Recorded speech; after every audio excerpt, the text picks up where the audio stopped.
He admits it don't seem to be working. Every time he comes home, Ellie shuts herself in the garage, won't even look at him, won't say a single word.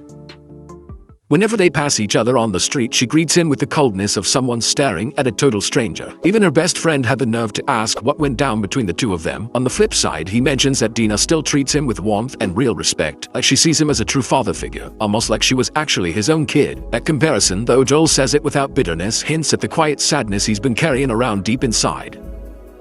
After hearing him out, Gail reminds Joel that, biologically speaking, Ellie ain't his daughter. But that ain't really the point, she says. The thing that matters most is something else. It sounds like Joel's complaining about one of the oldest, most cliché problems in the book. That whole teenage pushback, the cold shoulder, the eye rolls. It's textbook behavior. Kids grow up, and part of that is pulling away from whoever's raising them. It's frustrating, yeah, but totally normal. Still, Gail don't let the talk stay so light for long. Her tone shifts. She admits she's noticed Joel's been holding things back from her, and that makes it real tough for her to keep taking the sessions as seriously as she should. The whiskey starts hitting her, and right then she drops the filter. She calls him out, flat out tells Joel that he killed her husband. She says she gets it, alright, understands that maybe he didn't have another way, that maybe he had to do what he did. And sure, logically speaking, forgiveness would make sense, but she can't do it, not cause of what happened, but cause of how it happened. With a raw edge in her voice, she tells him straight up that sitting there, looking at him in her own damn house, makes her feel this deep burning rage that she can't just push down. And yet, now that she's finally said it out loud, she starts to think, maybe, just maybe, she's finally ready to begin making peace with him. So she asks Joel to stop holding back and tell her the truth he's been keeping buried inside him. The one thing he refuses to admit when it comes to Ellie. Faced with the weight of the moment, Joel starts trembling. Shaken up, he swears to his therapist that he never hurt Ellie, and through tears, he confesses what he did was save her. With that said, he stands up and walks out of the house without looking back. Meanwhile, over at the Miller house, we see Ellie holed up in the garage, focused on cleaning and fixing up her weapons. She stops what she's doing when Dina shows up for a visit. Dina tells her she's been assigned to the patrol squad too, and she came by to pick her up so they can head out together. The two hop on their horses and ride out toward the meetup point where the rest of the group's already gathering. The patrol leader lays out the mission. They're taking the Alpine route, following Highway 191 all the way down to Hobart. When she catches sight of Ellie's gear, she reminds her this is a recon mission, not a combat op, so if they run into more than 2 infected runners, they're to turn around and head straight back. No taking risks that could put the whole team in danger. She also puts Katie in charge. If anything goes sideways, Katie's the one calling the shots. Before they head out, she goes over the signal protocol. Yellow flags mean all's good, green ones mean there's trouble and they need backup. And just like that, the patrol sets out. They leave the safety of the fortress behind and ride into the snowy wilds beyond. While they travel, Dina takes the chance to ask Ellie if she's going to the event later that night and if she's thinking of going with Katie, her ex. Ellie, without hesitating, shuts that down right away. So Dina suggests they go together, just the two of them. Welcome in the new year in each other's company. She admits she and Jesse just broke things off, so she could really use a bit of support. And maybe a little distraction too. Not long after, the group pulls up when Katie gives the signal. They've spotted a blood trail on the road, even though the leader says they ought to head back and report it to the community. Ellie and Dina decide to check it out on their own, driven by curiosity and a need to see what's going on for themselves. Following the blood, they end up at the site of a brutal showdown, torn up remains and fresh signs of a fight between a bear and several infected. The place is straight up grisly, a harsh reminder of just how wild and unpredictable the world still is, way out there, past the walls of Jackson.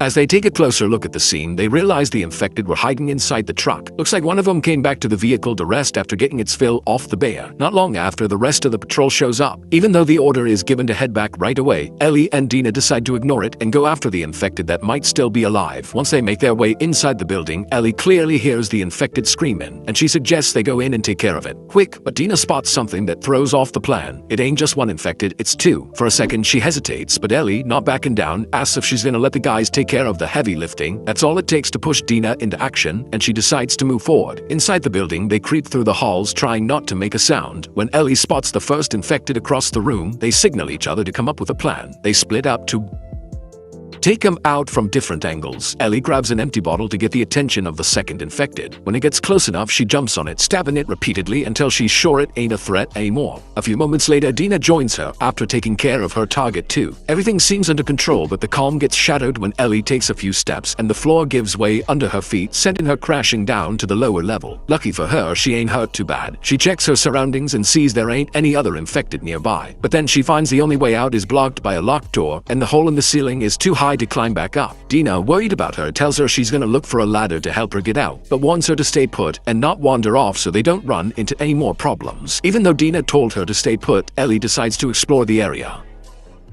She soon discovers she's in what looks like an old office building. As she rummages through the remains and scattered trash on the floor, she finds a worn-out magazine. Right then, she feels a presence lurking in the shadows, watching her. Fear pushes her to grip her rifle, looking for safety as she moves slowly through the hallways, trying to find the infected that's watching her from some hidden corner. At the end of the hallway, she spots an infected moving swiftly on all fours. Ellie yells at it to come closer so she can shoot, but instead of confronting her, the creature backs off fast, making Ellie start a quiet hunt. As Ellie keeps moving, the infected follows her silently from behind, not making a sound. Eventually, the creature's weak growls give away its position. Ellie spins around to shoot, but to her surprise, the infected has vanished back into the shadows. A moment later, the creature jumps out of the darkness and attacks. It manages to knock Ellie down, ripping the rifle from her hands. And then it lunges at her, sinking its teeth into her abdomen. Even though she's in pain, Ellie stays calm. She pulls out her pistol and fires several point-blank shots until the infected finally stops moving. Soon after, Dina bursts through the door and meets up with Ellie. Back at the stronghold, they're called in by the council to report what happened. During the meeting, they tell the leaders that Ellie faced an infected that showed unusual signs of intelligence. The creature was able to hide, climb structures, plan its moves, and even set a trap. After hearing the report, Tommy can't hide his frustration and scolds them for disobeying orders and putting themselves in unnecessary danger. But Ellie stands her ground, firmly reminding him that both he and Joel would have done the same if they were in her shoes. Tommy tries to argue, claiming it's not the same situation, but his words trail off when he locks eyes with his wife, whose critical and challenging expression forces him to go silent. Once the council is alone, the members deliberate in private. Although they decide to believe Ellie's account, the fact that only 6 infected were found in the area leads the group to downplay the incident, at least for now.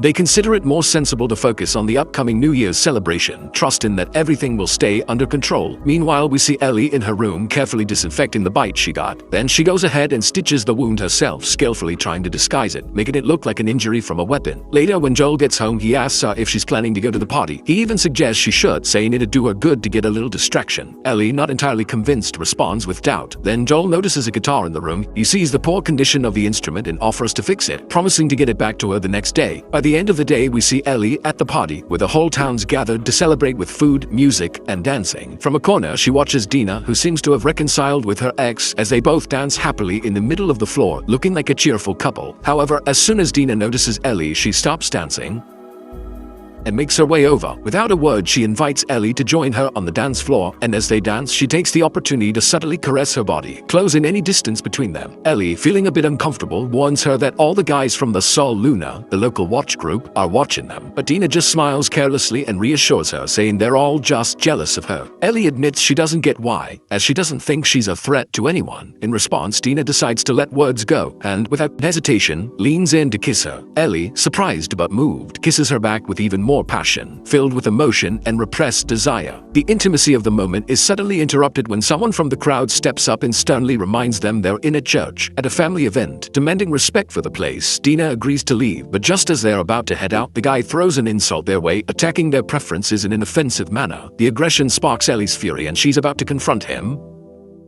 But before she can react, Joel bursts onto the scene. Without thinking twice, he punches the aggressor and throws him out of the place, leaving the onlookers stunned. Then Joel turns to Ellie and asks if she's okay. But instead of showing gratitude, she rejects him harshly, throwing an insult that makes it clear she doesn't want his help or protection. Hours later, when Ellie comes home, she finds Joel waiting at the door with the guitar he fixed. Despite the gesture, she completely ignores him and walks in without saying a word. On the surface, everything seems to be going back to normal in the town. The party keeps going, people are laughing, and the routine seems to fall back into place. However, deep inside the building, among the rusted pipes, new colonies of the fungus start to grow, silently feeding off the roots taken over the place. And beyond the borders of the settlement, a new danger is on the way. The group led by Abby has just arrived, fully armed and ready to do whatever it takes to get their revenge.